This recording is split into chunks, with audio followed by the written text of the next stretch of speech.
150 वर्षाहून अधिक वर्षाची परंपरा असलेल्या येथील विविध देवांचे प्रायोजनापैकी चैत्र वद्य अष्टमी अर्थात बुधवार दिनांक 8 एप्रिल रोजी येथील श्री म्हाळसादेवीचे प्रायोजन अर्थात महाप्रसादाचा कार्यक्रम भक्तिपूर्ण वातावरणात आणि मोठ्या उत्साहात संपन्न झाला।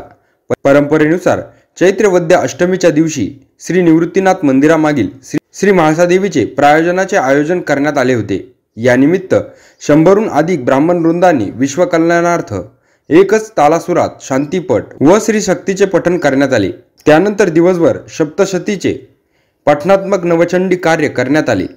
यजमानपदी सुरेंद्र तथा बापू शुक्ल हे होते। शुक्ल परिवारातील नवदाम्पत्य अमित शुक्ल यांनी सपत्नीक श्री म्हाळसादेवीचे पूजा अर्चना करून आरती केली। यावेळी श्री देवी मातेला साज शृंगार करण्यात आला होता। सायंकाळी श्री देवीच्या दर्शनासाठी भाविकांनी मोठी गर्दी केली होती। यानंतर महाप्रसाद घेण्यासाठी नागरिकांनी मोठी गर्दी केली होती।